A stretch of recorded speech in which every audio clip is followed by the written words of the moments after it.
Hello dear students, welcome to Magnet Brains. मैं संचिता जैन आप सभी की सोशल साइंस एजुकेटर आज के सेशन में लेके आई हूँ आप सभी के लिए क्लास 10 की सामाजिक विज्ञान में चैप्टर नंबर 2 हिस्ट्री का, जिसका नाम है भारत में राष्ट्रवाद। और आज हम करने वाले हैं इस चैप्टर का कंप्लीट चैप्टर रिवीजन। तो शुरू करने से पहले आप सभी से रिक्वेस्ट है कि जल्दी से जल्दी और ज्यादा से ज्यादा आज के सेशन को आप सभी लाइक कर दें, शेयर कर दें, साथ ही साथ चैनल को सब्सक्राइब भी कर दें, क्योंकि मैग्नेट ब्रेन्स प्रोवाइड कराता है आपको क्लास 6 से लेके क्लास 12 तक के सारे courses free of cost high quality education के साथ। जी हाँ, हम आपके लिए कई सारे टॉप कोर्सेज हिंदी और इंग्लिश दोनों मीडियम में प्रोवाइड कराते हैं। सीबीएसई बोर्ड के अलावा MP board, UP board, Bihar board, Delhi board, Rajasthan board के सिलेबस को भी कंप्लीट कराया जाता है। साथ ही साथ उन सारे स्टेट बोर्ड के सिलेबस को कंप्लीट कराया जाता है जहां एनसीईआरटी का पैटर्न फॉलो होता है, क्योंकि हम पढ़ाते हैं आपको एनसीईआरटी से। तो इतनी सारी अच्छी बातों के साथ और आपके लाइक शेयर के साथ शुरू करते हैं आज का ये session complete chapter revision Bharat में राष्ट्रवाद। चलिए तो शुरू करते हैं और बहुत ही कम समय में इस पूरे चैप्टर का हम रिवीजन करने वाले हैं। सबसे पहले 2 मिनट में इसका पाठ परिचय देख लेते हैं, कौन कौन से पॉइंट्स कवर करने हैं इस चैप्टर में।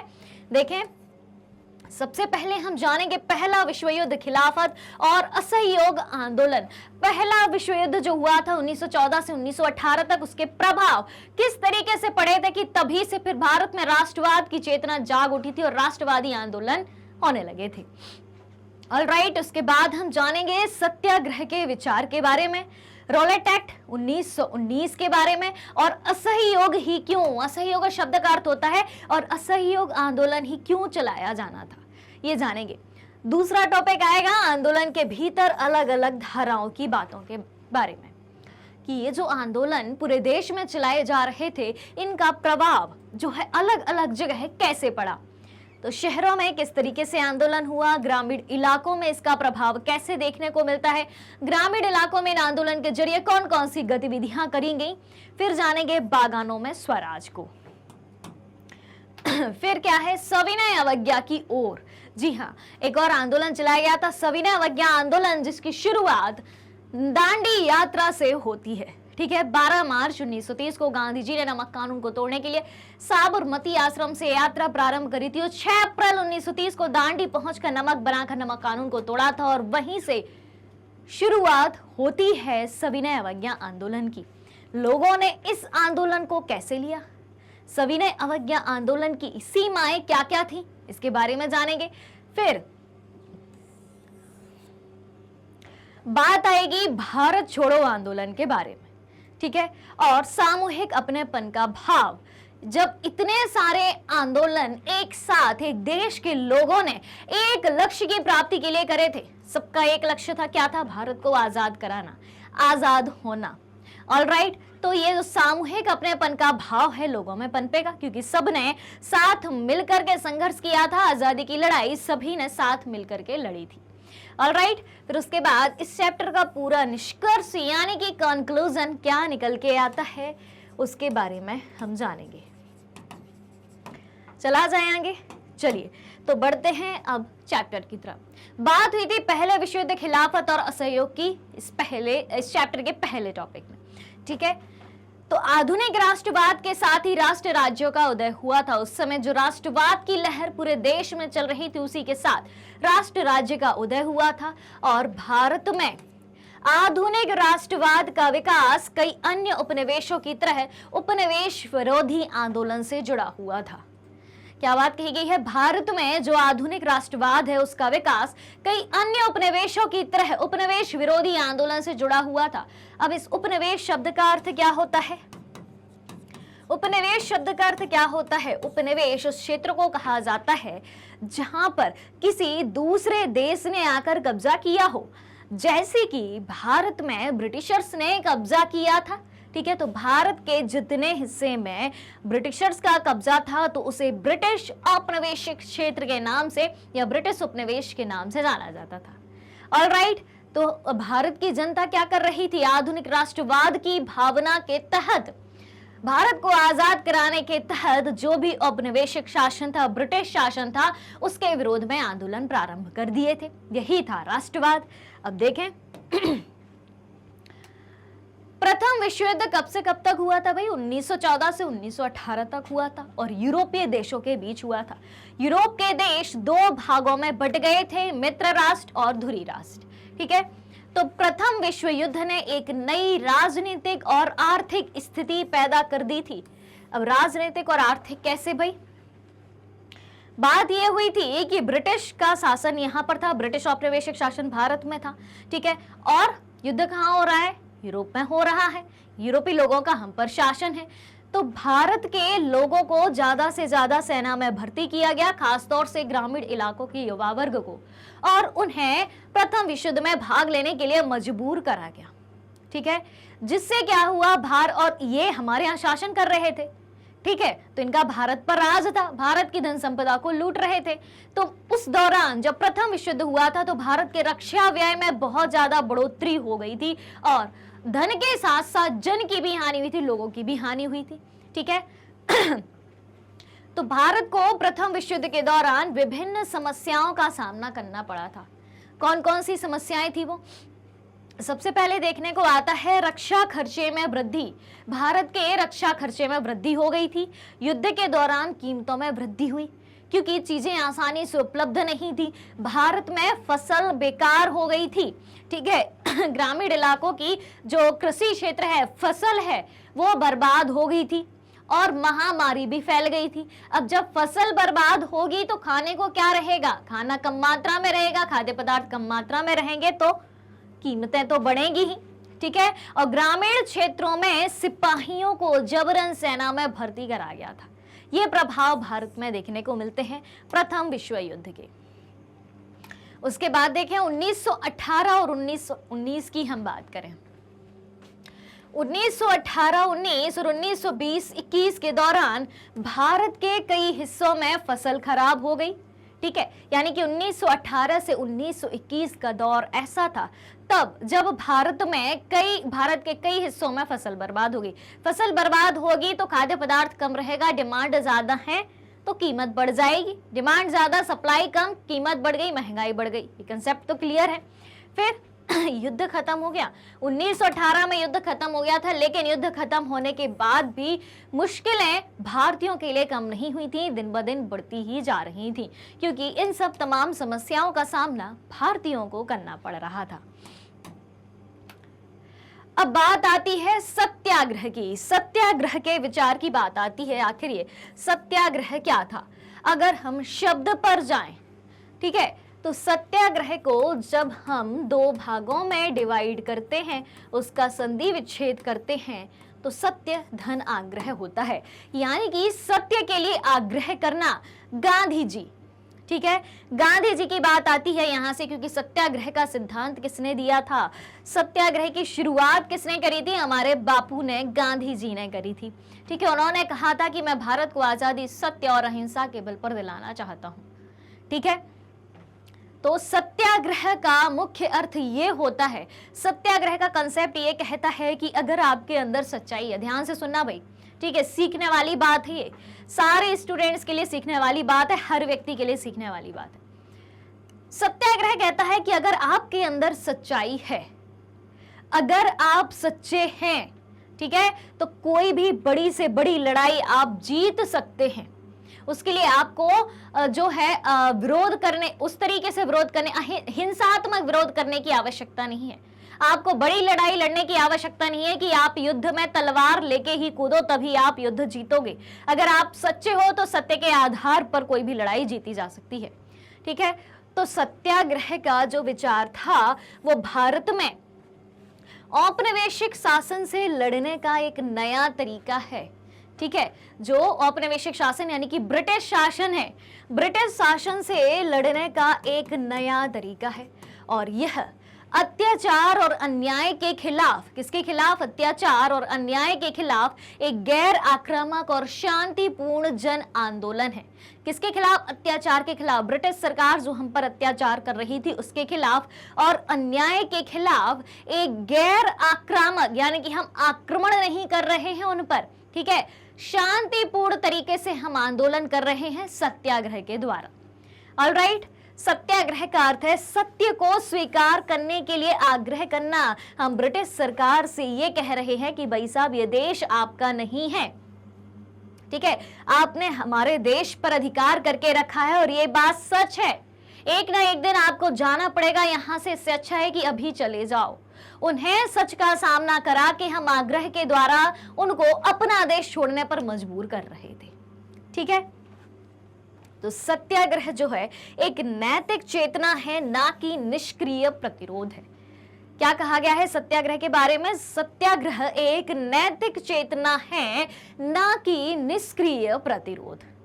ऑलराइट, चलिए अब क्या बात आती है, चलो भाई गांधी जी की बात करते हैं। तो गांधी जी ने लगभग 21 वर्ष बाद भारत आए थे।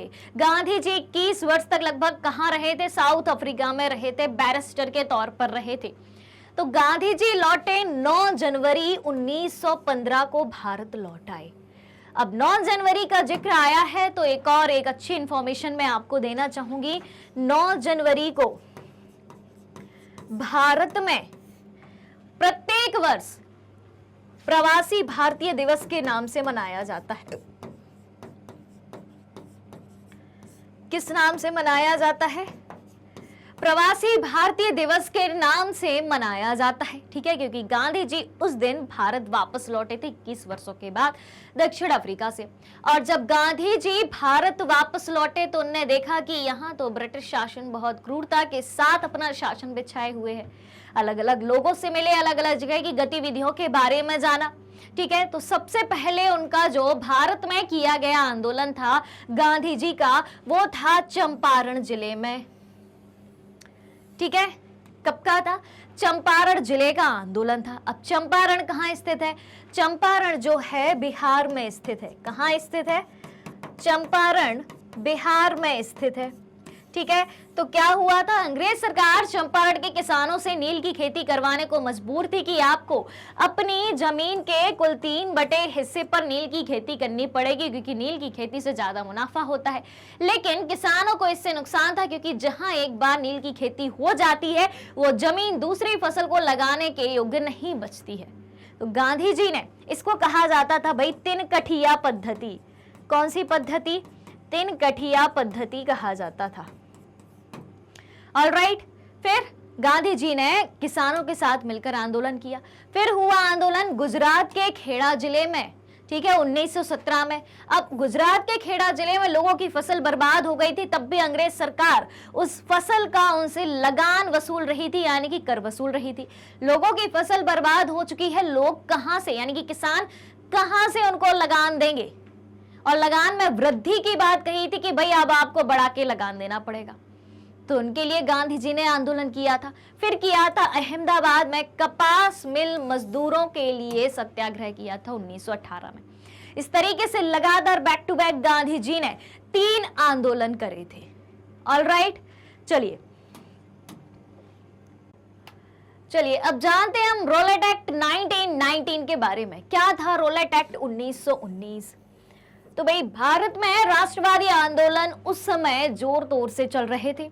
अंग्रेज सरकार ने देखा कि भाई अब भारत जाग चुका है, हर जगह राजनीतिक आंदोलन हो रहे हैं, हमको भगाने की पूरी कोशिशें हो रही हैं। तो अंग्रेज क्या शांत रहते? बिल्कुल नहीं रहते। तो अंग्रेज लेके आए रोलेट एक्ट। अब रोलेट एक्ट ने क्या किया? रोलेट एक्ट के तहत उन्हें ऐसा प्रोविजन लेके आए, एक ऐसा प्रावधान लेके आए कि अब भारत में जो भी राष्ट्रवादी आंदोलन की गतिविधियां भारत के किसी भी क्रांतिकारी या राजनेताओं के द्वारा करी जाएगी, उनको जो है पकड़कर 2 साल की कैद कर दी जाएगी, उनको 2 साल तक के लिए जेल में डाल दिया जाएगा। और जिन्हें जेल में डाला जाएगा वो व्यक्ति, वो राजनेता, वो क्रांतिकारी किसी भी तरीके की अपील नहीं कर सकता, मुकदमा दायर नहीं कर सकता, वकील हायर नहीं कर सकता, ठीक है। तो अब ये क्या था? अब ये था क्रांतिकारियों को दबाने का एक नया तरीका, जिससे भारत में राष्ट्रवादी आंदोलन को दबाया जा सके, रोका जा सके। ऑलराइट, तो इस अधिनियम से, रोलेट अधिनियम या रोलेट एक्ट से सरकार को राजनीतिक गतिविधियों को कुचलने और राजनीतिक कैदियों को 2 साल तक, कब तक? 2 साल तक बिना मुकदमा चलाए जेल में बंद रखने का अधिकार मिल गया था। उन पर कोई मुकदमा दायर नहीं किया जा सकता था। ठीक है, क्लियर हो रही है बात? अब भारतीयों को इससे बहुत ज्यादा परेशानी हुई। ठीक है, क्योंकि ये किस तरीके का कानून था? बिना अपील, बिना वकील और बिना दलील का। बिना अपील, बिना वकील और बिना दलील का कानून था।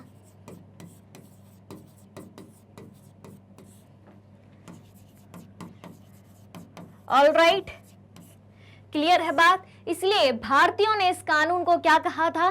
भारतीयों ने इस कानून को काला कानून कहा था, काला कानून की संज्ञा दी थी। तो इस प्रकार से रोलेट एक्ट के माध्यम से अंग्रेजों ने भारतीयों द्वारा चलाए जा रहे राष्ट्रवादी आंदोलन को दबाने का प्रयास किया था। ऑलराइट, चलिए अब बात आती है असहयोग ही क्यों। गांधी जी ने असहयोग आंदोलन चलाया था, तो असहयोग ही क्यों, क्या अर्थ है इस शब्द का? सबसे पहले तो ये समझते हैं। तो असहयोग की बात करें, असहयोग शब्द का शाब्दिक अर्थ अगर हम निकालें तो निकलता है कि सहयोग ना करना, सहयोग ना करना। तो गांधी जी ने क्या कहा था? गांधी जी ने कहा था कि जितने भी भारतीय हैं, ठीक है, और अंग्रेज हम पर राज कर रहे हैं, तो हर भारतीय जो है अंग्रेजों का सहयोग कर रहा है। अब कैसे सहयोग कर रहे हैं हम?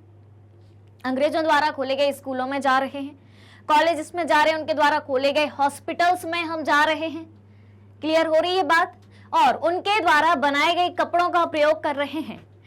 तो अब हमें क्या करना होगा? विद्यार्थियों को उनके द्वारा खोले गए स्कूल कॉलेजों में जाना बंद करना पड़ेगा, लोगों को हॉस्पिटल्स का प्रयोग करना बंद करना पड़ेगा जो अंग्रेजों द्वारा खोले गए हैं। जो भी शिक्षक या वकील या डॉक्टर सरकारी अस्पतालों में काम करते हैं, वे अस्पतालें या वे न्यायालय या वे स्कूल या वे कॉलेजेस जो अंग्रेजों द्वारा खोले गए और भारतीय अगर वहां पर काम करते हैं तो उनको वहां काम करना बंद कर देना चाहिए। विदेशी वस्तुओं का बहिष्कार करना चाहिए, विदेशी कपड़े का उपयोग नहीं करना चाहिए, उसके स्थान पर देशी वस्तुओं का प्रयोग करना चाहिए। जिस दिन हम उनके सामानों का, उनके इंस्टीट्यूशंस का, उनके संस्थानों का सहयोग करना बंद कर देंगे, उसी दिन भारत आजाद हो जाएगा और ब्रिटिश सरकार को ज्यादा वक्त नहीं लगेगा कि वो अपने देश वापस भाग जाएगी। ठीक है, इस प्रकार से गांधी जी ने सहयोग ना करने की बात कही थी। तो अपनी प्रसिद्ध पुस्तक यानी कि गांधी जी की प्रसिद्ध पुस्तक है हिंद स्वराज। हिंद स्वराज 1909 में लिखी थी। महात्मा गांधी ने कहा था कि भारत में ब्रिटिश शासन भारतीयों के सहयोग से स्थापित हुआ है। ये बात गांधी जी ने 1909 में लिखी अपनी पुस्तक हिंद स्वराज में कही थी और यह शासन इसी सहयोग के कारण चल पा रहा था। किसके सहयोग के कारण? भारतीयों के सहयोग के कारण। और अगर भारत के लोग अपना सहयोग वापस ले लें, यानी कि विदेशी वस्तुओं का, विदेशी संस्थानों का प्रयोग ना करें, तो साल भर के भीतर, मात्र 1 साल के भीतर ब्रिटिश शासन ढह जाएगा और स्वराज की स्थापना हो जाएगी। स्वराज यानी कि हमारे राज, हमारे शासन की, भारतीय शासन की स्थापना हो जाएगी। ऑलराइट, इसीलिए गांधी जी ने उस आंदोलन को नाम दिया असहयोग आंदोलन। क्लियर हो गई बात? अब देखें, अब असहयोग का विचार आंदोलन कैसे बन सकता था? देखें भाई, ये जो असहयोग का विचार है उसने आंदोलन का स्वरूप कैसे लिया? ठीक है, ये एक विचार मात्र था, एक थॉट था, लेकिन ये आंदोलन का रूप कैसे लिया इस विचार ने, इस थॉट ने, इसको जानते हैं। तो गांधी जी का सुझाव था कि यह आंदोलन चरणबद्ध तरीके से आगे बढ़ना चाहिए, स्टेप बाय स्टेप हम इस पे काम करेंगे। कैसे? तो सबसे पहले तो गांधी जी ने कहा कि लोगों को सरकार द्वारा दी गई पदवियां लौटा देनी चाहिए। सबसे पहली बात गांधी जी ने क्या कही कि ब्रिटिश सरकार ने भारतीयों को जो भी उपाधियां, पदवियां दी हैं वो सब सबसे पहले लौटा दो। फिर सरकारी नौकरियों, सेना, पुलिस, अदालतों, विधायी परिषदों, स्कूलों और विदेशी वस्तुओं का बहिष्कार करना चाहिए। ना तो उनके स्कूलों में जाना चाहिए, ना सेना में भर्ती होना चाहिए, ना ब्रिटिश सरकार की पुलिस में भर्ती होना चाहिए, ना अदालतों, विधायी परिषदों, विदेशी वस्तुओं का बहिष्कार करना चाहिए। हर तरीके से उनका सहयोग नहीं करना है। और इसके बाद इसके बाद अगर सरकार दमन का रास्ता अपनाती है, किसका? दमन का रास्ता, क्योंकि अंग्रेज क्या करते थे, इधर भारतीयों ने एक आंदोलन चालू किया, ब्रिटिश सरकार ने उधर से पलटवार कर दिया और आंदोलन को दबा दिया। तो गांधी जी ने कहा कि असहयोग आंदोलन का अगर ब्रिटिश सरकार दमन करती है, बहिष्कार करती है, तो व्यापक सविनय अवज्ञा आंदोलन भी शुरू किया जाएगा। बड़े तौर पर हम सविनय अवज्ञा आंदोलन को शुरू करेंगे। ऑलराइट, क्लियर हो गई बात? अब देखें तो 1920 की गर्मियों में गांधी जी, शौकत अली आंदोलन के लिए समर्थन जुटाते हुए देश भर में यात्राएं करते रहे। कौन कौन? गांधी जी और शौकत अली। किसके लिए? असहयोग आंदोलन के लिए। 1920 की गर्मियों की बात है, यानी कि मार्च अप्रैल मई की बात है ये, ठीक है। तो 1920 की गर्मियों में गांधी जी और शौकत अली आंदोलन के लिए समर्थन जुटाते हुए देश भर में यात्राएं करते रहे। देश के अलग अलग शहरों में, गांव में जाते थे, वहां लोगों को समझाते थे कि हमें कैसे आजाद होना है, हमारे असहयोग आंदोलन का स्वरूप क्या है, ठीक है। और कांग्रेस में बहुत सारे लोग इन प्रस्तावों पर सशंकित थे।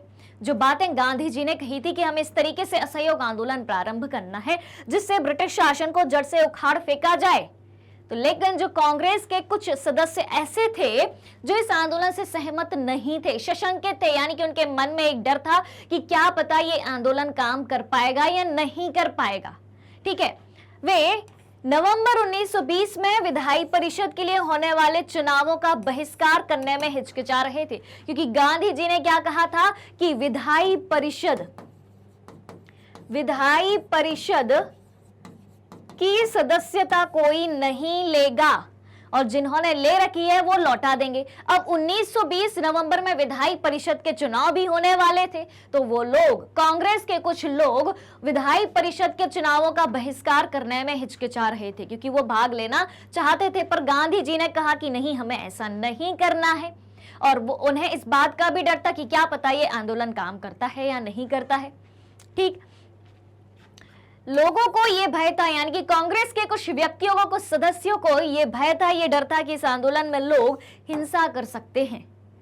पहले से ही डर था लोगों को कि गांधी जी भले ही अहिंसा, सत्य और शांति की बात कर रहे हैं, लेकिन जब ये आंदोलन चालू किया जाएगा जिसका समर्थन गांधी जी और शौकत अली पूरे देश में घूम घूम कर प्राप्त करना चाहते हैं, ऐसा ना हो कि ये आंदोलन आगे जाके हिंसा का रूप ले ले, ठीक है, लड़ाइयां हो जाएं, दंगे हो जाएं।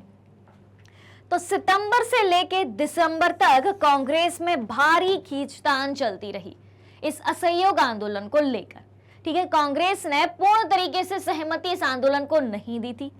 फिर कुछ समय के लिए ऐसा लगा कि आंदोलन के समर्थकों और विरोधियों के बीच सहमति नहीं बन पाएगी।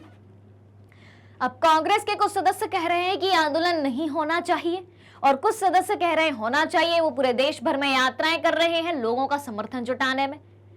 क्लियर हो रही है बात? तो इनके बीच आपसी सहमति नहीं बन पा रही थी। जो लोग आंदोलन का समर्थन करते थे और जो लोग आंदोलन का विरोध कर रहे थे, उनके बीच सहमति नहीं बन पाई। उसके बाद क्या होता है? आखिरकार दिसंबर 1920 में, अब ये तारीख याद रखना है, अब आती है सबसे इंपॉर्टेंट तारीख, कब की? दिसंबर 1920 की। तो आखिरकार दिसंबर 1920 में कांग्रेस के नागपुर अधिवेशन में, कहां पर? कांग्रेस के नागपुर अधिवेशन में एक समझौता हुआ और असहयोग कार्यक्रम पर स्वीकृति की मोहर लगा दी। तो आपसे सवाल क्या पूछा जा सकता है? आपसे सवाल पूछा जा सकता है कि असहयोग आंदोलन को कब और कहां स्वीकृति मिली? आप बता देंगे कब मिली? दिसंबर 1920 में, ठीक। और कहां मिली? कांग्रेस के नागपुर अधिवेशन। क्लियर हो गई बात यहां तक की? क्या कहते हो, क्लियर हो गई?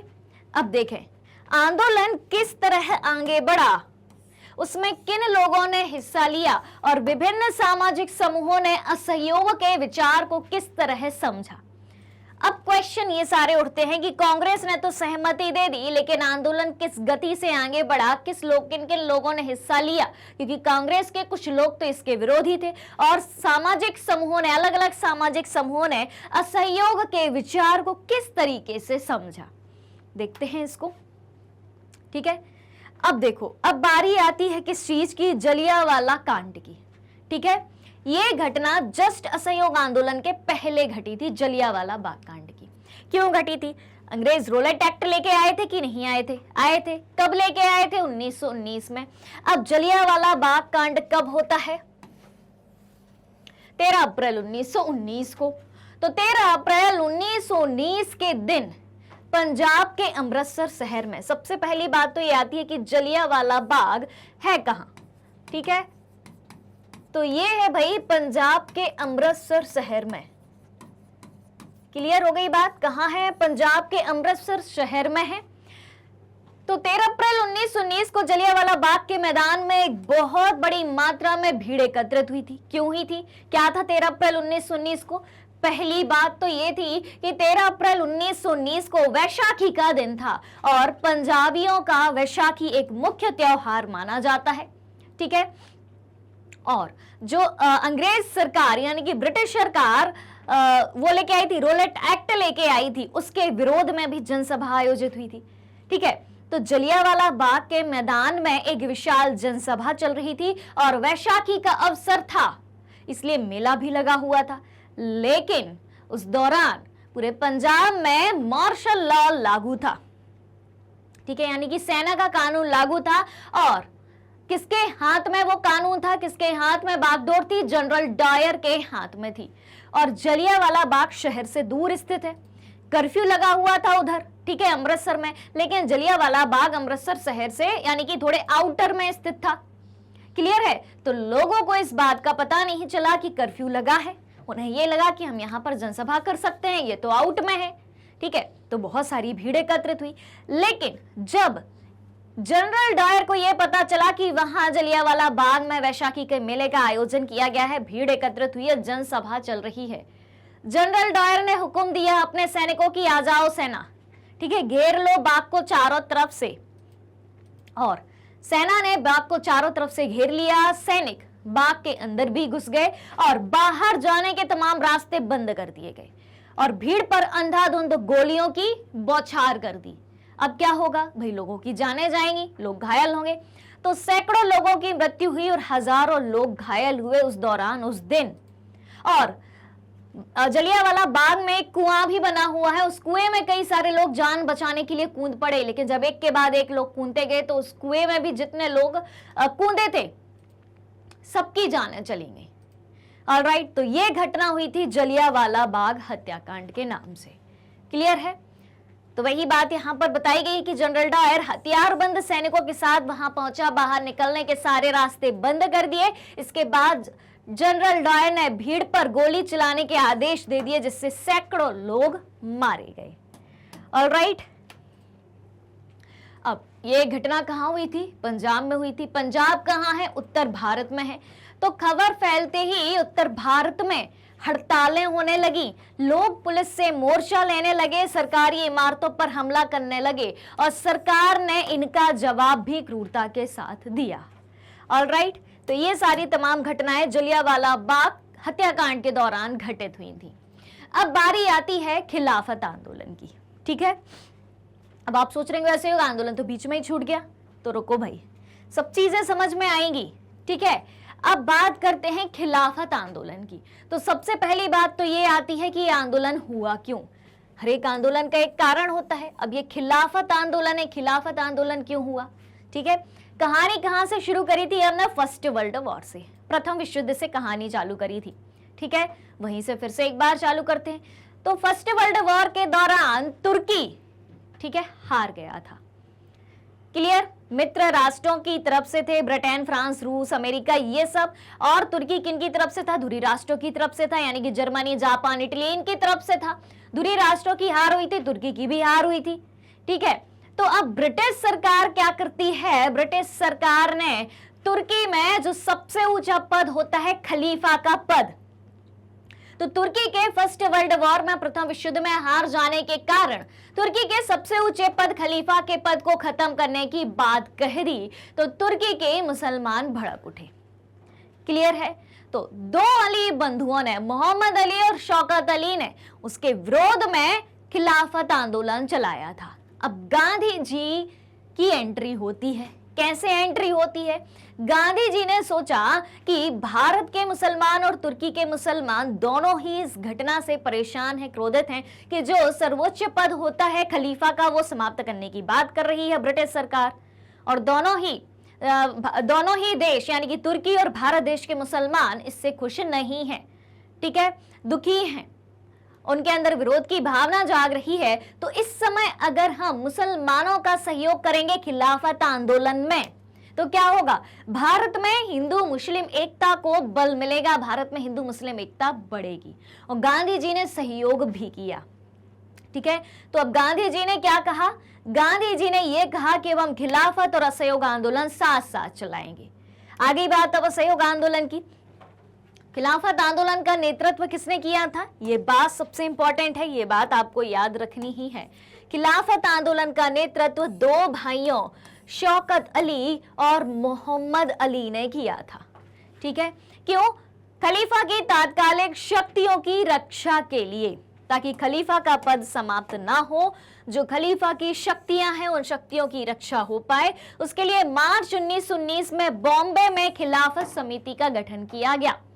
एक सवाल यहां से भी बन जाता है कि बॉम्बे खिलाफत समिति का गठन कब और कहां हुआ? कब हुआ? मार्च 1919 में। कहां हुआ? बॉम्बे में हुआ। ऑलराइट, क्लियर हो गई कहानी खिलाफत आंदोलन की। चलें आगे। अब देखें, गांधी जी ने कांग्रेस को खिलाफत आंदोलन का समर्थन और स्वराज के लिए एक असहयोग अभियान शुरू करने के लिए राजी कर लिया। अब गांधी जी ने क्या किया? कांग्रेस को खिलाफत आंदोलन का समर्थन करने के लिए कि भाई सभी को मिलकर खिलाफत आंदोलन का समर्थन करना होगा, हमें उनका सहयोग देना होगा, तभी हिंदू मुस्लिम एकता को कायम करके रखा जा सकता है, बढ़ाया जा सकता है। तो गांधी जी ने कांग्रेस को खिलाफत आंदोलन का समर्थन और स्वराज के लिए एक असहयोग अभियान शुरू करने के लिए राजी कर लिया, ठीक है, खिलाफत के लिए भी और असहयोग आंदोलन के लिए भी। तो दिसंबर 1920 में, अब सुनना भाई, दिसंबर 1920 में कांग्रेस के नागपुर अधिवेशन में असहयोग कार्यक्रम पर स्वीकृति की मुहर लगा दी। ये बात आपको याद रखनी है। क्लियर? चलिए अब देखें। तो जनवरी 1921 में, क्योंकि दिसंबर 1920 में स्वीकृति मिल गई असहयोग आंदोलन के लिए, तो असहयोग और खिलाफत आंदोलन जनवरी 1921 में शुरू हुआ, ठीक है। कब शुरू हुआ? जनवरी 1921 में। फिर इस आंदोलन में विभिन्न सामाजिक समूहों ने हिस्सा लिया, यानी कि अलग अलग सामाजिक समूहों ने इसमें हिस्सा लिया, लेकिन हर एक की अपनी अपनी आकांक्षाएं थी। हर एक वर्ग ने भाग लिया इसमें, लेकिन हर एक वर्ग की, हर एक समूह की अपनी अपनी आकांक्षाएं थी कि अगर हम इस आंदोलन में भाग लेते हैं तो हमें ये फायदा होगा, हमें ये फायदा होगा, हमें ये फायदा होगा। सबकी अपनी अपनी आकांक्षाएं, अपनी अपनी उम्मीदें थी। तो सभी ने स्वराज के आह्वान को स्वीकार तो किया, लेकिन उनके लिए अर्थ अलग अलग थे। गांधी जी ने असहयोग और खिलाफत आंदोलन के माध्यम से स्वराज की जो बात कही थी, स्वराज के लिए, अपने राज के लिए, देश को बचाने के लिए सभी देशवासियों को आगे आने की जो बात कही थी, उसको सबने स्वीकार तो कर लिया, लेकिन सबके अलग अलग अर्थ थे स्वराज की, ठीक है। क्लियर है? चलिए अब देखें, शहरों में आंदोलन की बात जानते हैं। आंदोलन के भीतर अलग अलग धाराएं, कि इस आंदोलन को सभी सामाजिक समूहों ने अपनी स्वीकृति दी थी, भाग भी लिया था, लेकिन अलग अलग सामाजिक समूह ने, अलग अलग जगह लोगों ने किस तरीके से इस आंदोलन के बारे में सोचा, किस तरीके से अपनी आकांक्षाओं को देखा। शहरों की बात करते हैं सबसे पहले कि शहरों में इस आंदोलन का स्वरूप हमें कैसा दिखाई देता है। तो देखें, शहरों में आंदोलन की बात करें तो आंदोलन की शुरुआत शहरी मध्यम वर्ग की हिस्सेदारी के साथ हुई। कैसे हुई? आंदोलन की शुरुआत शहरों में कैसे हुई? शहरी मध्य वर्ग की हिस्सेदारी के साथ हुई। विद्यार्थियों ने, स्कूल कॉलेज, शिक्षकों ने अपनी नौकरी तथा वकीलों ने मुकदमा लड़ने का बहिष्कार किया। गांधी जी ने कहा था कि हमें अंग्रेजों का सहयोग नहीं करना है, इसीलिए विद्यार्थियों ने, स्कूल कॉलेज, शिक्षकों ने अपनी नौकरी तथा वकीलों ने मुकदमा लड़ने का बहिष्कार किया और आंदोलन में शामिल हो गए। प्रांतों में परिषद चुनावों का बहिष्कार किया गया। जो विधायी परिषद का चुनाव होना था उसका भी बहिष्कार किया। विदेशी सामानों का भी बहिष्कार किया गया। शराब की दुकानों के बाहर पिकेटिंग की गई, यानी कि प्रदर्शन किया गया। ऑलराइट, तो शहरों में असहयोग आंदोलन का स्वरूप इस तरीके से दिखाई देता है। फिर बात करते हैं ग्रामीण इलाकों में विद्रोह की। ग्रामीण इलाकों में इसका स्वरूप किस प्रकार से दिखाई देता है, तो देखें, किसानों और आदिवासियों की बात करें तो किसानों और आदिवासियों का संघर्ष धीरे धीरे हिंसक हो गया। ठीक है, हिंसात्मक स्वरूप अपनाया था किसानों और आदिवासियों ने। तो अवध में किसान आंदोलन की बात करें, सबसे पहले देखें इसको भी। अवध में किसान आंदोलन, तो किसानों का नेतृत्व बाबा रामचंद्र ने जमींदारों और तालुकेदारों के खिलाफ किया था। अवध में जब किसान आंदोलन चलाया गया तो इसका नेतृत्व किसने किया? बाबा रामचंद्र ने किया। किसके खिलाफ? जमींदार और तालुकेदारों के खिलाफ, क्योंकि ये ज्यादा लगान वसूलते थे। इसके लिए अवध किसान सभा की स्थापना करी गई। अवध किसान सभा की स्थापना कब करी गई? 1920 में करी गई। जवाहरलाल नेहरू, बाबा रामचंद्र और कुछ अन्य लोगों के नेतृत्व में अवध किसान सभा की स्थापना करी गई। ऑलराइट, याद रहेगा अवध किसान सभा की स्थापना कब करी गई? 1920 में। ठीक है, जवाहरलाल नेहरू और बाबा रामचंद्र और कुछ अन्य लोगों के नेतृत्व में। उसके बाद देखें, आंध्र प्रदेश में आदिवासियों के आंदोलन की बात करें। आंध्र प्रदेश में आदिवासियों का आंदोलन का स्वरूप हमें किस प्रकार से दिखाई देता है, तो आंध्र प्रदेश की गुडेम पहाड़ियों में अल्लूरी सीताराम राजू के नेतृत्व में उग्र गुरेला आंदोलन फैल गया और विद्रोहियों ने पुलिस थानों पर हमले कर दिए। राजू यानी कि अल्लूरी सीताराम राजू को 1924 में पकड़ लिया गया और फांसी दे दी गई। तो अभी तक हमने क्या जाना? शहरों में और ग्रामीण इलाकों में भी किसानों और आदिवासियों ने इस आंदोलन को किस तरीके से लिया और इस आंदोलन का स्वरूप इन विभिन्न क्षेत्रों में किस तरीके से दिखाई देता है। अब बात आती है बागानों में स्वराज की। बागानों में काम करने वाले मजदूरों ने स्वराज की अवधारणा को, स्वराज के कंसेप्ट को किस तरीके से समझा, किस तरीके से लिया, इसके बारे में जानते हैं।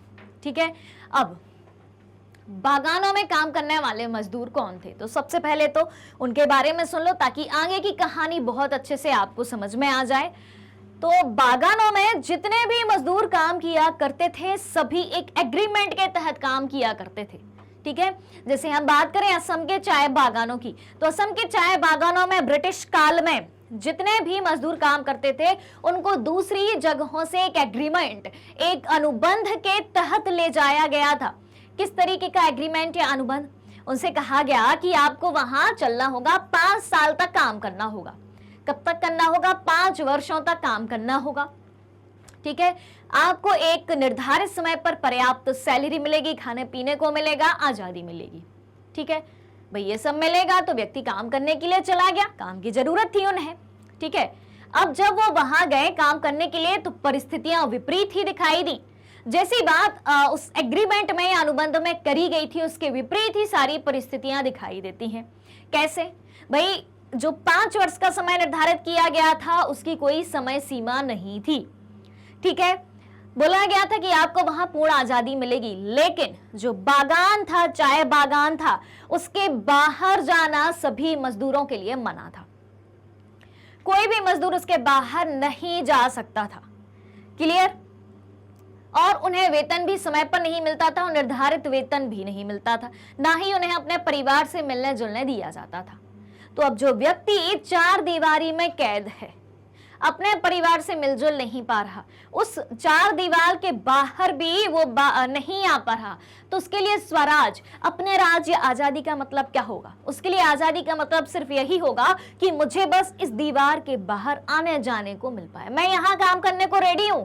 ठीक है, लेकिन बस इस दीवार के बाहर आने जाने को मिल जाए, बागान के बाहर आने जाने को मिल जाए बस। ठीक है, तो बागान श्रमिकों के लिए स्वराज का क्या अर्थ था? उनके लिए स्वराज का अर्थ था चार दीवारियों से बाहर स्वतंत्र रूप से आवाजाही, कि इन चार दीवारियों के बाहर हम आजादी के साथ आ पाए और जा पाए। तो उन्होंने 1859 के, अब सुनो भाई, इस कानून के बारे में याद रखना है।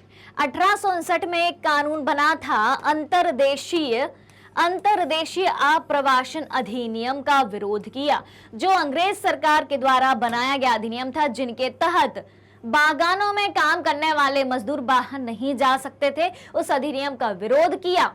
ठीक है, प्रत्येक समूह ने स्वराज शब्द की व्याख्या अपने अपने तरीके से करी। जितने भी समूह उस समय भारत में मौजूद थे और वो समूह जिन जिन परेशानियों का सामना कर रहे थे, तो उन परेशानियों से मुक्ति ही उनके लिए स्वराज शब्द का सही अर्थ था। ऑलराइट, क्लियर कहानी? अब देखें क्या है। अब बात करते हैं सविनय अवज्ञा की ओर की। ठीक है, टुवर्ड्स सिविल डिसओबीडियंस मूवमेंट। ठीक है, अब देखें, महात्मा गांधी ने कब फरवरी 1922 में असहयोग आंदोलन वापस लेने का फैसला किया। क्यों किया? असहयोग आंदोलन जो शुरू किया गया था जनवरी 1921 में, उस आंदोलन को फरवरी 1922 में एक साल बाद ही वापस ले लिया गया। क्या हुआ था? ऐसा हुआ वो था जिसका कांग्रेस को डर था। कांग्रेस को क्या डर था कि अगर ये आंदोलन चालू हुआ तो ये आंदोलन हिंसात्मक रूप ना ले, और इस आंदोलन ने हिंसात्मक रूप ले लिया था। कैसे ले लिया था इस आंदोलन ने हिंसात्मक रूप? क्योंकि फरवरी 1922 में उत्तर प्रदेश के चौरी चौरा नाम की जगह में, ठीक है, भारतीयों ने अंग्रेजों की एक पुलिस चौकी में आग लगा दी थी। क्लियर है? जिससे कई सारे अंग्रेज पुलिस अधिकारियों की डेथ हो गई थी। क्लियर है?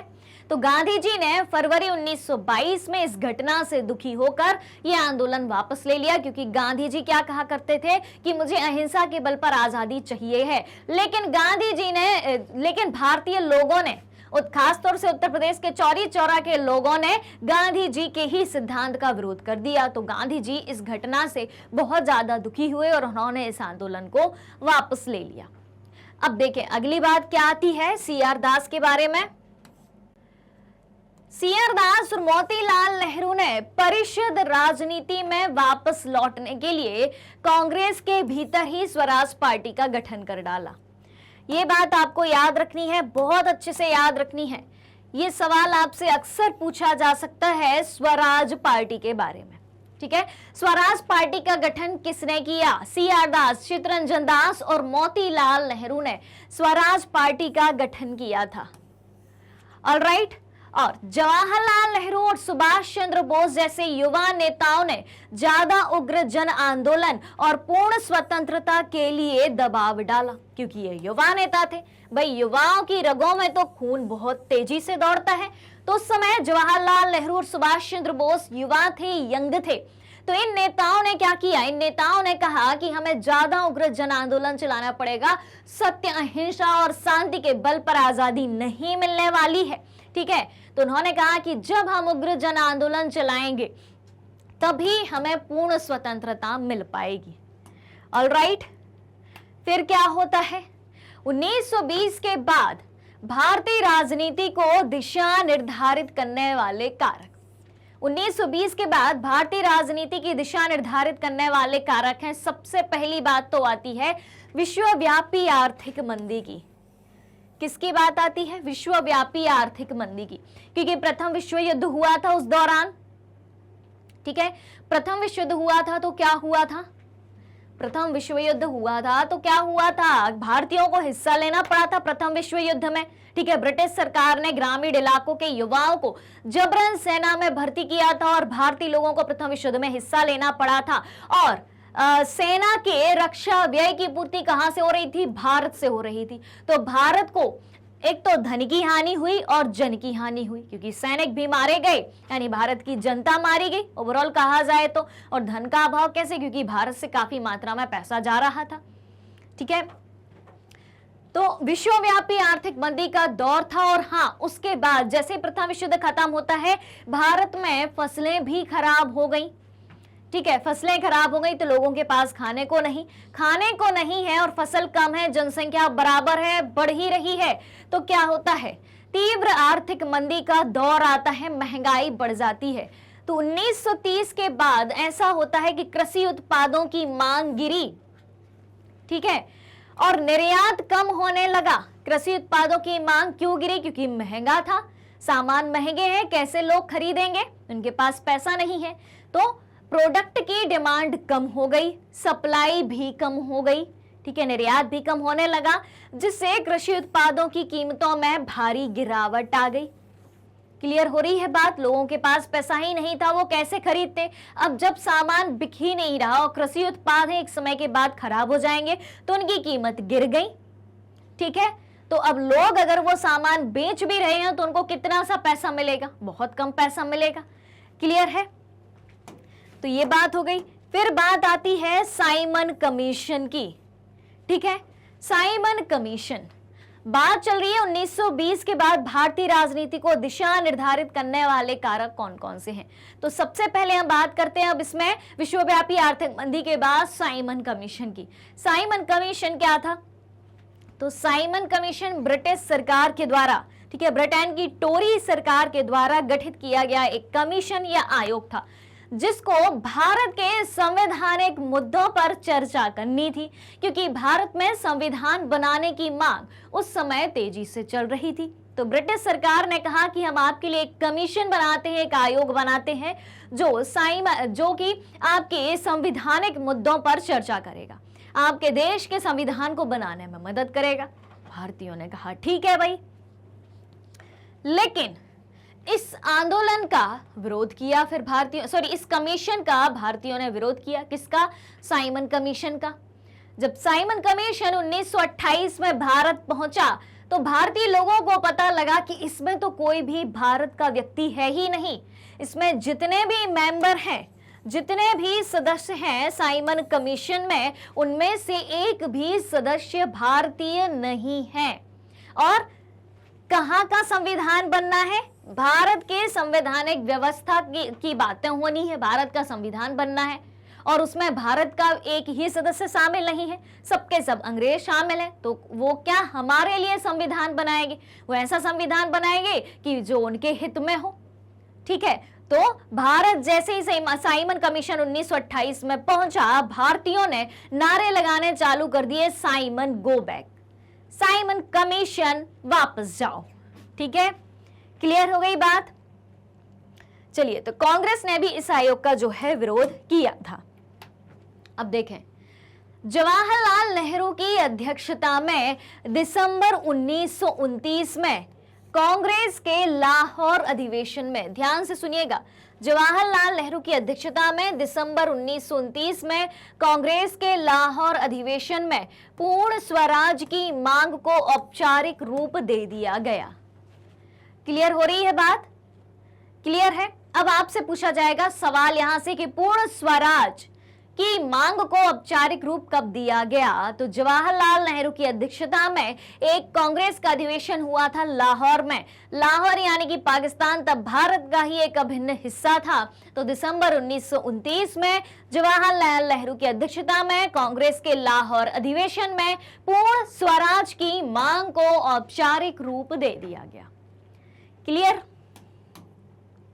अब क्या कहानी बनती है? सविनय अवज्ञा की ओर हम आगे बढ़ रहे थे और उसमें अब आती है सबसे बड़ी कहानी, नमक यात्रा की।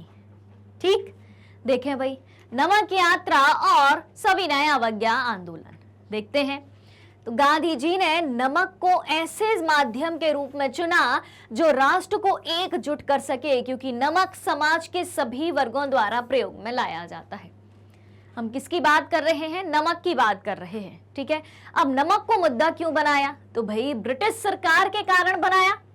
ब्रिटिश सरकार ने क्या किया था? नमक जैसी चीज पर टैक्स लगा दिया था, कर लगा दिया था, कि अब नमक पर भी लोगों को टैक्स देना पड़ेगा और नमक बनाने का पूर्ण अधिकार स्वयं के हाथों में ले लिया था। यानी कि नमक अब बनेगा तो कहां बनेगा? ब्रिटिश सरकार के अधीन सरकारी कारखानों में ही सिर्फ नमक बन सकता है और कोई भी व्यक्ति नमक नहीं बना सकता। तो आप बताइए, नमक एक ऐसी चीज है कि दुनिया का हर एक व्यक्ति उसका उपयोग करता है और नमक पर टैक्स लगा लिया, उसको बनाने के सारे अधिकार अपने हाथ में ले लिए, तो जनता तो भाई विरोध करेगी। तो गांधी जी ने नमक को एक ऐसे माध्यम के रूप में चुना जो राष्ट्र को एकजुट कर सके, क्योंकि नमक का प्रयोग समाज के सभी वर्ग करते हैं। अब नमक पर टैक्स अगर लगाया गया है और नमक के माध्यम से हम जनता को एक करें तो जनता जल्दी एक हो जाएगी। ऑलराइट, इतनी कहानी क्लियर है। तो गांधी जी ने चालू करी नमक यात्रा, जिसे हम दांडी यात्रा के नाम से भी जानते हैं। ठीक है, किस नाम से जानते हैं? दांडी यात्रा के नाम से भी जानते हैं। जो कहां से कहां हुई भाई? साबरमती से दांडी तक कितने दिन की यात्रा थी? 24 दिन की यात्रा थी। ऑलराइट, तो नमक या दांडी यात्रा 12 मार्च 1930 को शुरू की गई और गांधी जी 6 अप्रैल 1930 को, कब? 6 अप्रैल 1930 को गुजरात के एक गांव दांडी पहुंचे और वहां समुद्र का पानी उबालकर उन्होंने नमक बनाया। और अंग्रेजों ने जो नमक कानून बनाया था कि अब सिर्फ नमक हम ही बना पाएंगे, गांधी जी ने नमक बनाकर उस नमक कानून का उल्लंघन कर दिया, उनके कानून को तोड़ दिया। ठीक है, और यहीं से शुरुआत होती है 6 अप्रैल 1930 से सविनय अवज्ञा आंदोलन की। और गांधी जी ने ये यात्रा साबरमती से अपने 78 फॉलोवर्स के साथ चालू करी थी। 78 लोगों के साथ चालू करी थी, जिन 78 लोगों ने गांधी जी के इस आंदोलन का समर्थन किया था। और जैसे जैसे गांधी जी यात्रा में आगे बढ़ते गए, लोग उनके साथ आते गए और हजारों की संख्या में लोगों ने इस आंदोलन में भाग लिया था। ठीक है, और ये जो नमक आंदोलन था या सविनय अवज्ञा आंदोलन की शुरुआत 6 अप्रैल 1930 से होती है, यह असहयोग आंदोलन से अलग था। किस प्रकार अलग था? क्योंकि लोगों को ना केवल अंग्रेजों का सहयोग ना करने के लिए बाध्य किया, बल्कि औपनिवेशिक कानूनों का उल्लंघन करने के लिए आह्वान किया। असहयोग आंदोलन में क्या कहा था? कि हमें अंग्रेजों का सहयोग नहीं करना है। और सविनय अवज्ञा आंदोलन के माध्यम से या नमक कानून के माध्यम से गांधी जी ने क्या किया? गांधी जी ने नमक कानून को तोड़ा, अंग्रेजों द्वारा बनाए गए कानून को तोड़ा और अब यह कहा कि ब्रिटिश सरकार जितने भी कानून बनाती है हमें वो तोड़ते जाना है, उसका उल्लंघन करते जाना है। क्लियर? यानी कि कानून को तोड़ने के साथ हम अंग्रेज सरकार का असहयोग ही कर रहे हैं। क्लियर है? चलिए अब देखें, तो देखें, विदेशी वस्तुओं का बहिष्कार, करों का भुगतान ना करना और वन कानूनों को तोड़ना इस आंदोलन की प्रमुख विशेषताएं थी। ठीक, और ब्रिटिश सरकार ने आंदोलन को कुचलने के लिए क्रूर दमन नीति को अपनाया। अब क्या ब्रिटिश सरकार चुप रहती? गांधी जी इतना सब कुछ कर रहे थे, भारतीय जनता कर रही थी, तो क्या ब्रिटिश सरकार चुप रहती? ब्रिटिश सरकार ने भी इस आंदोलन को दबाने के लिए, कुचलने के लिए हर एक हथकंडे को अपनाया। अब क्या किया ब्रिटिश सरकार ने? ब्रिटिश सरकार ने अब कहा कि भारतीयों के सारे बड़े नेताओं को पकड़कर कैद कर लेते हैं। तो गांधी जी और नेहरू सहित सभी बड़े नेताओं को जो है ब्रिटिश सरकार ने गिरफ्तार कर लिया और फिर गांधी जी ने आंदोलन वापस ले लिया। कुछ समय बाद गांधी जी ने सविनय अवज्ञा आंदोलन वापस ले लिया। यानी कि यहां भारतीय जनता गांधी जी और बड़े नेताओं के साथ मिलकर आंदोलन को चालू करती थी और ब्रिटिश सरकार पलटवार करके हर एक आंदोलन को दबा देती थी। क्लियर? अब देखें, अब जानते हैं गांधी इरविन समझौता। अब भाई समझौते की जरूरत तो थी, क्योंकि यहां से भारतीय जनता गांधी जी के साथ आंदोलन कर रही है और वहां से ब्रिटिश सरकार पलटवार करके क्या कर रही है? हर एक आंदोलन को दबा रही है। यहां से विरोध हो रहा है, उधर से आंदोलन को दबाया जा रहा है। क्लियर हो रही है बात? तो अब बीच का रास्ता तो कुछ निकालना पड़ेगा, और उस समय भारत के वायसराय थे लॉर्ड इरविन। कौन था? Lord Irwin.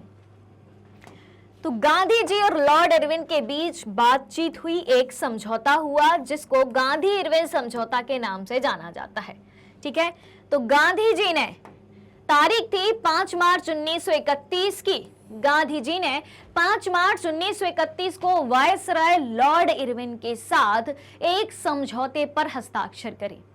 यहां से सीधा सवाल बनता है, आपसे पूछा जाए कि गांधी जी और इरविन के बीच, लॉर्ड इरविन के बीच एक समझौता कब हुआ, या गांधी इरविन समझौता कब हुआ? 5 मार्च 1931।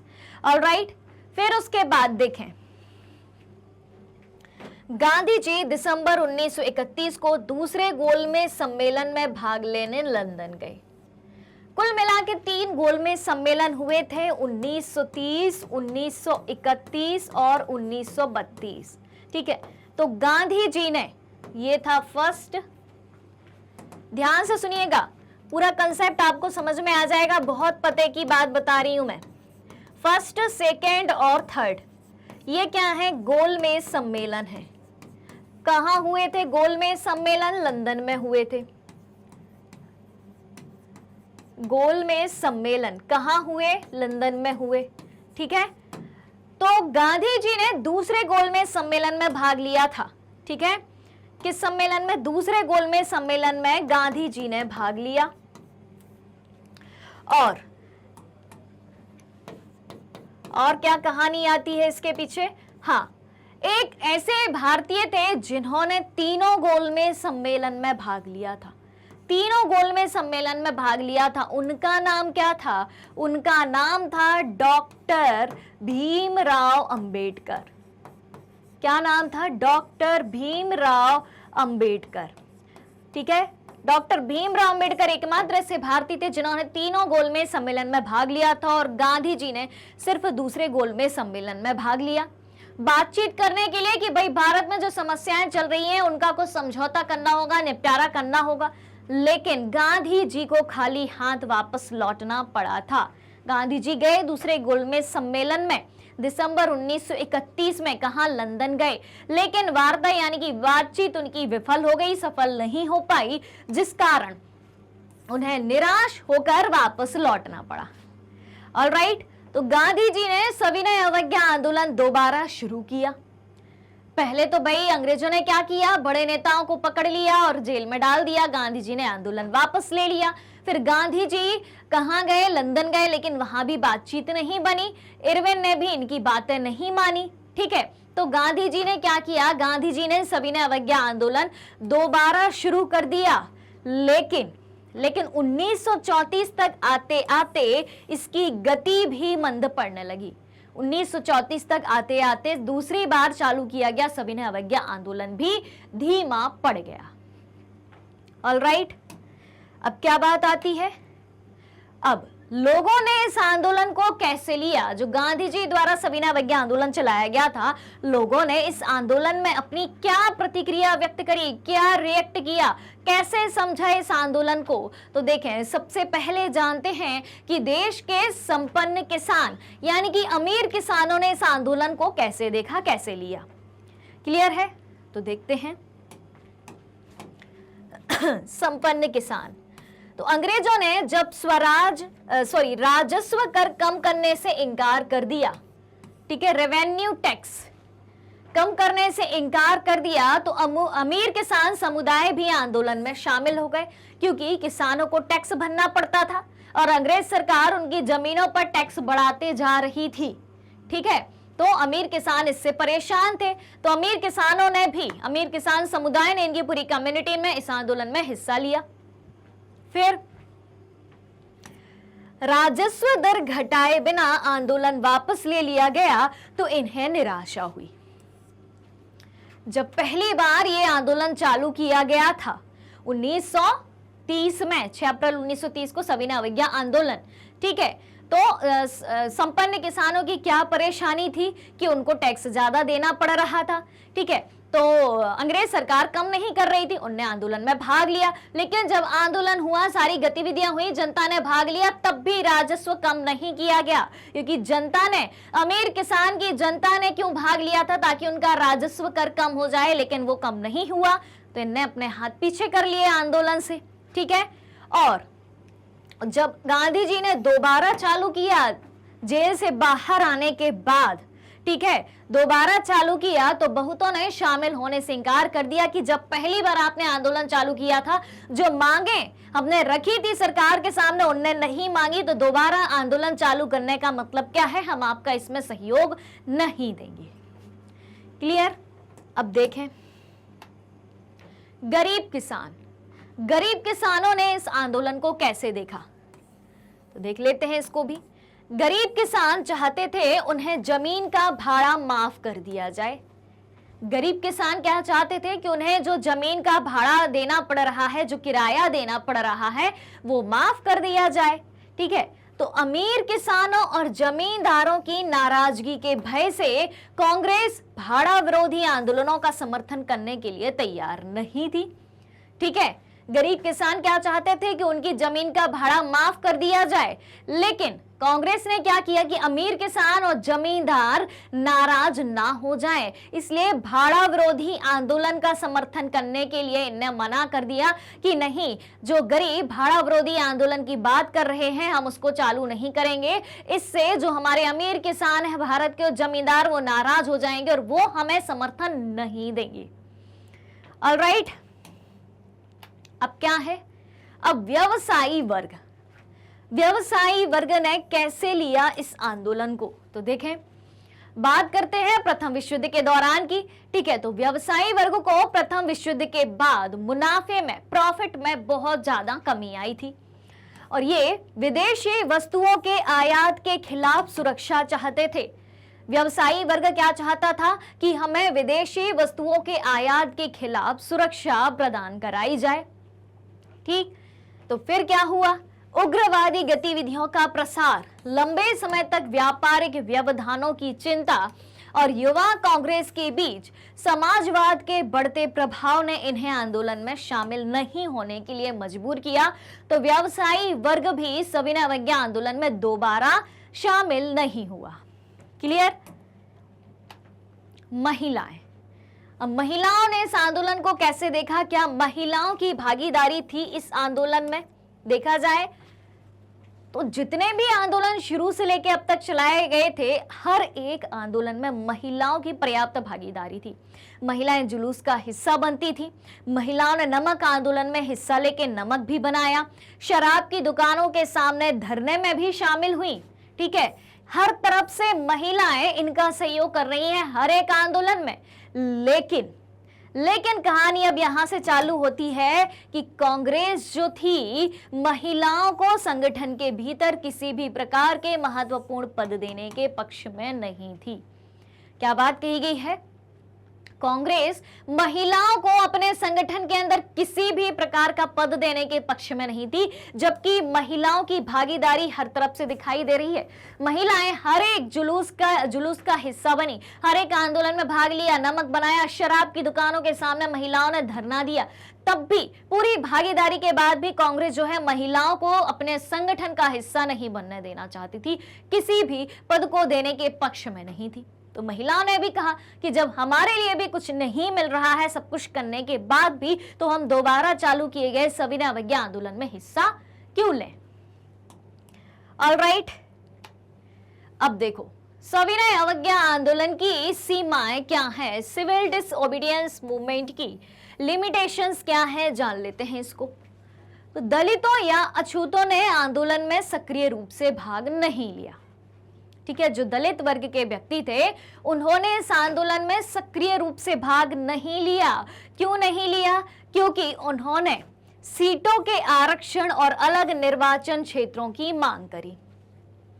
उन्होंने कहा कि हमें अलग से सीटों में रिजर्वेशन चाहिए है, और क्या चाहिए है, हमें अपने अलग से निर्वाचन क्षेत्र चाहिए है। ठीक है, तो दलितों के नेता को सभी जानते हैं, डॉक्टर भीमराव अंबेडकर जी को। दलितों के नेता डॉक्टर भीमराव अंबेडकर ने 1930 में एक संस्था बनाई।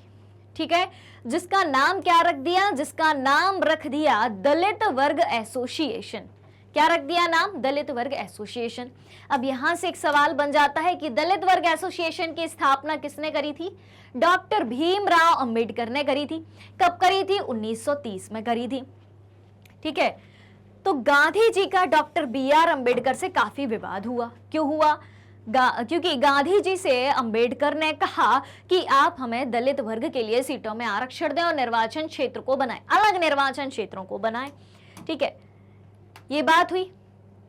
तो इनके बीच, गांधी जी और अंबेडकर के बीच इस बात को लेकर विवाद चल रहा था। तो गांधी जी और डॉक्टर बी आर अंबेडकर के बीच 1932 में पूना पैक्ट पर सहमति बनी। पूना समझौता हुआ, जिसे पूना पैक्ट के नाम से भी जाना जाता है। ये कब हुआ? पूना पैक्ट कब हुआ? 1932 में हुआ। किस किस के बीच हुआ ये पूना पैक्ट या पूना समझौता?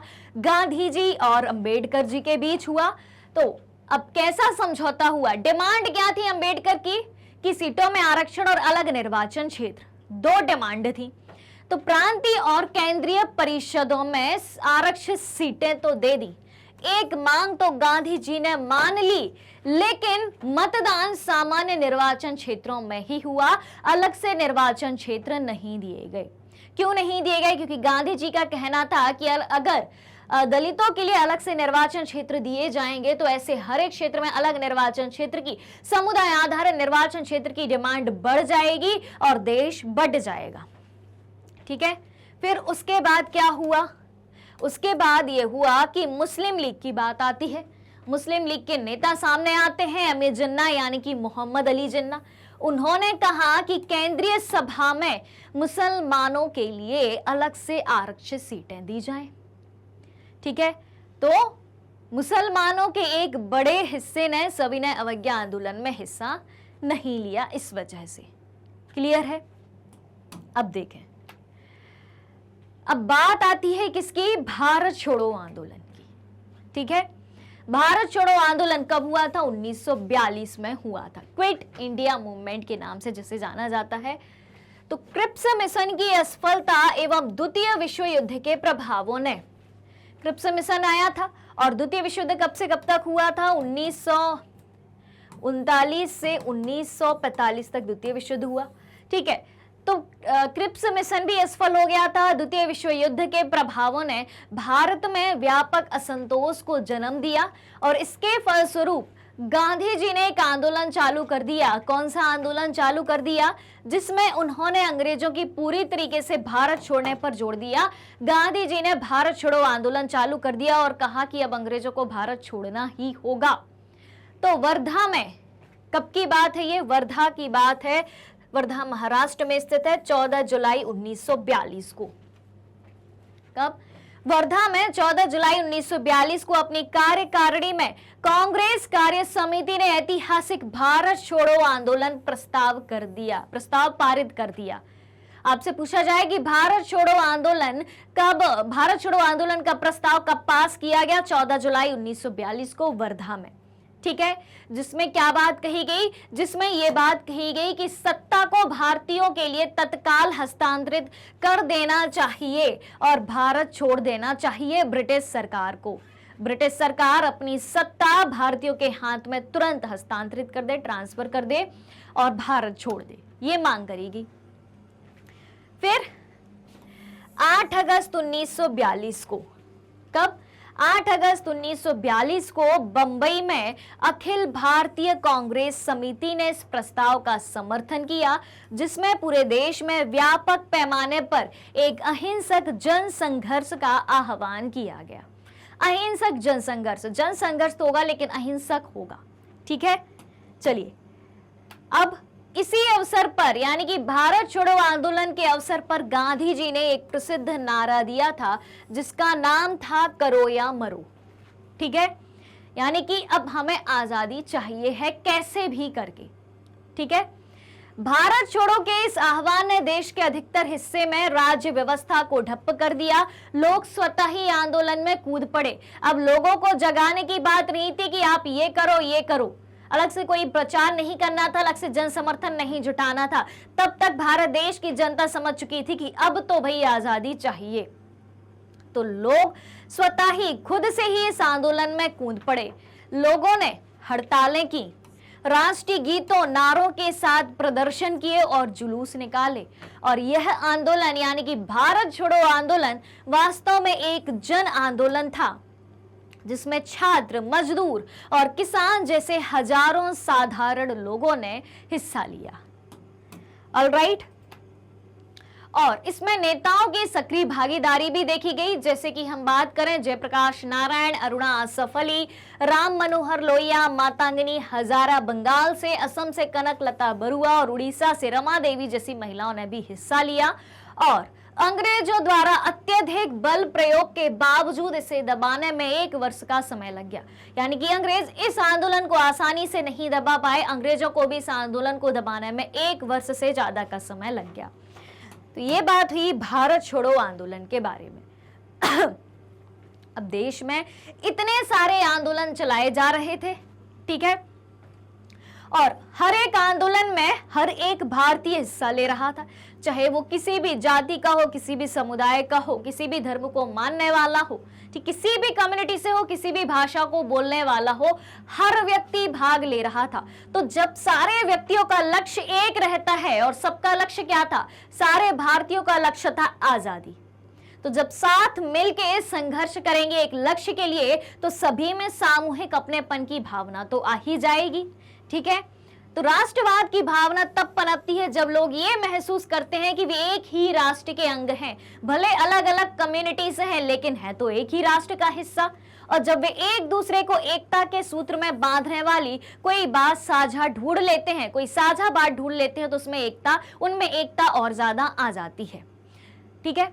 क्लियर है बात? तो उस दौरान इन सब तमाम आंदोलनों के फलस्वरूप लोगों के मन में सामूहिक अपनेपन का भाव जागृत हो गया। अलग अलग समुदाय, अलग अलग क्षेत्र के व्यक्तियों ने भी इस आंदोलन में हिस्सा लिया और सभी के मन में सभी के लिए अपनत्व का भाव जागृत हुआ। ऑलराइट, तो सामूहिक अपनेपन की भावना आंशिक रूप से संयुक्त संघर्षों के चलते पैदा हुई, क्योंकि सभी ने साथ मिलकर संघर्ष किया था। क्लियर? फिर इतिहास और साहित्य, लोक कथाएं व गीत, चित्र और प्रतीक, सभी ने राष्ट्रवाद को साकार करने में अपना योगदान दिया था। इतिहास के माध्यम से, साहित्य के माध्यम से, लोक कथाओं, गीतों, चित्रों, प्रतीकों के माध्यम से हर एक व्यक्ति के मन में अपने राष्ट्र के प्रति प्रेम की भावना जागृत करी जा रही थी, एक राष्ट्रीय चेतना जागृत करी जा रही थी। तो उस विचार को साकार करने में, राष्ट्रवाद को साकार करने में कई सारी चीजों की भूमिका थी। और 1921 तक गांधी जी ने स्वराज का झंडा भी तैयार कर लिया था। वो झंडा कैसा था? वो झंडा 3 रंग का था, लाल, हरा और सफेद, जिसके मध्य में गांधीवादी चरखा था, जिसके बीचों बीच गांधीवादी चरखे का स्वरूप भी दिखाई देता था। ऑलराइट, फिर इस पूरे ओवरऑल चैप्टर का निष्कर्ष क्या निकलता है? इतने सारे आंदोलन समय समय पर करे गए, जिसमें कई लोगों की भूमिका देखी गई, समाज के हर एक वर्ग की भूमिका देखी गई। तो आखिर इसका निष्कर्ष निकल के क्या आता है, देखते हैं इसको। तो अंग्रेज सरकार के खिलाफ बढ़ता गुस्सा विभिन्न भारतीय समूहों और वर्गों को स्वतंत्रता के साझा संघर्ष में खींच रहा था। ठीक है, अंग्रेज सरकार के लिए जो लोगों के बीच में, भारतीय लोगों के बीच में जो गुस्सा बढ़ता जा रहा था, वो सारे वर्गों को और सारे समूह को, भारत में जितने भी वर्ग और समूह के लोग रहते थे, जितनी भी कम्युनिटी, क्लास, कास्ट के लोग रहते थे, सभी एक हो रहे थे उस आंदोलन के जरिए। और महात्मा गांधी के नेतृत्व में कांग्रेस ने लोगों के असंतोष और परेशानियों को स्वतंत्रता के संगठित आंदोलन में समाहित करने का प्रयास किया। जितने भी भारतीय व्यक्तियों की जो भी समस्याएं थी, परेशानियां थी, उन आंदोलन के जरिए सॉल्व करने की कोशिश करी और उन्होंने आंदोलन के जरिए पूरे देश को एकता के सूत्र में पिरोने का प्रयास किया। जितने भी आंदोलन करे गए, जैसे कि हम खिलाफत आंदोलन की बात करें तो हिंदू मुस्लिम एकता को बढ़ावा दिया गया, और भी जितने भी आंदोलन हुए, ठीक है, किसान वर्ग के लिए हुए, ठीक है, कपड़ा मिल मजदूरों के लिए हुए, बागानों में जो मजदूर काम कर रहे थे उनके लिए हुए, अमीर किसानों के लिए हुए, महिलाओं ने भी हिस्सेदारी ली। ठीक है, हर एक जाति, धर्म, समुदाय, वर्ग, हर एक व्यक्ति ने हिस्सा लिया, क्योंकि हर एक व्यक्ति के अधिकारों की बात उस आंदोलन के जरिए दिखाई जा रही थी। क्लियर है? तो ओवरऑल इस चैप्टर से हमें यह देखने को मिलता है कि भारत में राष्ट्रवाद के दौरान, भारत को आजादी दिलाने के दौरान हर एक वर्ग, हर एक समूह का पूरा ध्यान रखा गया था और सभी के साझा प्रयास से भारत को 15 अगस्त 1947 के दिन आजादी मिली थी। क्लियर हो गई बात? और इन आंदोलनों में हिस्सा लेने वाले विभिन्न समूह, वर्ग अलग अलग आकांक्षाओं और अलग अलग अपेक्षाओं के साथ हिस्सा ले रहे थे। अमीर किसान की अलग इच्छाएं थी, गरीब किसान की अलग आकांक्षाएं थी, व्यापारी वर्ग की भी अपनी उम्मीदें थी। ठीक है, जो भी व्यक्ति इसमें भाग ले रहा था, महिलाएं भी भाग ले रही थी, तो उनका भी अपना एक उद्देश्य था। उद्देश्य तो वैसे सबका एक था कि देश को आजाद कराना है, लेकिन हर एक वर्ग का व्यक्ति जिन परेशानियों का सामना कर रहा था भारत में ब्रिटिश शासन के दौरान, ठीक है, क्योंकि हर एक वर्ग पर अलग अलग प्रभाव था, तो वो प्रभाव कैसे दूर किया जाए, वो परेशानी कैसे दूर करी जाए, उसको ध्यान में रखते हुए हर एक वर्ग आंदोलन में हिस्सा ले रहा था। उनकी शिकायतें बहुत व्यापक थी, इसलिए औपनिवेशिक शासन से मुक्ति का भी सबके लिए अपना अपना अर्थ था और कांग्रेस ने इन विभेदों को हल करने और यह सुनिश्चित करने के लिए हमेशा प्रयास किया कि एक समूह की मांगों के कारण कोई दूसरा समूह दूर ना चला जाए। ठीक है, कि अगर हम एक समूह की मांगों को स्वीकार करते हैं, उनको सॉल्व करने की कोशिश करते हैं, तो ऐसा ना हो कि दूसरा समूह हमसे दूर चला जाए। इसलिए हर एक समूह का बराबरी से ध्यान रखा जा रहा था, हर एक समूह की मांगों को स्वीकार किया जा रहा था और उनको हल करने की तमाम कोशिशें की जा रही थी इन राष्ट्रवादी आंदोलन के दौरान। और यही वजह है कि आंदोलन के भीतर अक्सर बिखराव आ जाता था, क्योंकि जब एक समूह की मांगों को देखा जाता था तो दूसरा समूह गुस्सा हो जाता था कि हमारी मांगें कहाँ हैं। इसके कारण कभी कभी बिखराव भी आ जाता था और ऐसा भी नहीं था कि हर बार हर एक आंदोलन में सफलता ही मिल रही हो। कई बार आंदोलन को वापस भी लेना पड़ा, जिसके कारण कई समूहों ने उस आंदोलन में अपनी भागीदारी भी नहीं जताई। तो कांग्रेस की सरगर्मियों और राष्ट्रीय एकता के शिखर को छूने के बाद बिखराव और आंतरिक टकरावों के चरण भी आ जाते थे। ठीक है, जैसे ही एकता मिलती थी, सब एक होते थे, उसके बाद कभी कभी ये भी होता था कि बिखराव हो जाते थे, कांग्रेस के अंदर ही टकराव आ जाते थे कि उदारवादी दल अलग हो जाता है, उग्रवादी दल अलग हो जाता है। संक्षेप में अगर कहा जाए, ओवरऑल पूरी बात कही जाए, तो जो राष्ट्र उस समय उभर रहा था वह औपनिवेशिक शासन से मुक्ति की चाह रखने वाली बहुत सारी आवाजों का पुंज था। भले ही सब अलग अलग थे, लेकिन सभी का एक लक्ष्य था कि आजादी चाहिए। सभी की एक आवाज थी उन आंदोलनों के जरिए कि हमें आजादी चाहिए। तो जब सारी आवाजें आजादी के लिए आवाज लगा रही थी, ठीक है, तो उसी प्रकार हमारे देश को आजादी मिल पाई थी, क्योंकि एकता में ही बल होता है, एकता में ही मजबूती होती है। और ये बात ब्रिटिश शासन के दौरान विभिन्न राष्ट्रवादी आंदोलन के द्वारा भारतीयों ने सिद्ध करके भी बताई थी। चलिए चलते हैं अब, और आज का सेशन यहीं पर खत्म होता है। इस चैप्टर को हम कई सारे पार्ट्स में पढ़ चुके हैं। इसके NCERT solutions, multiple choice question, most important question, इतना सब हम कर चुके हैं। और अब क्या बचता है? अब कुछ नहीं बचता है भाई। आज हमने कंप्लीट चैप्टर रिवीजन भी कर लिया है। ये चैप्टर रिवीजन के साथ पूरा खत्म हो गया है।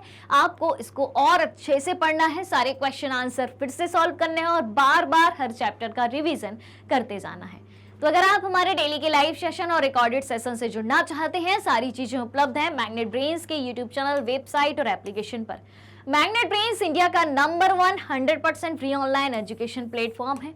इसके अलावा अगर आप ई बुक्स और ई नोट्स भी चाहते हैं, उसकी लिंक भी वीडियो के डिस्क्रिप्शन बॉक्स में दी गई है, वहां से आप अवेल कर सकते हैं। हमारे पास आपके लिए कई सारे टॉप कोर्सेज हिंदी और इंग्लिश दोनों मीडियम में उपलब्ध हैं। सीबीएसई बोर्ड के साथ साथ Delhi board, Bihar board, UP board, MP board, Rajasthan board के सिलेबस को कंप्लीट कराया जाता है।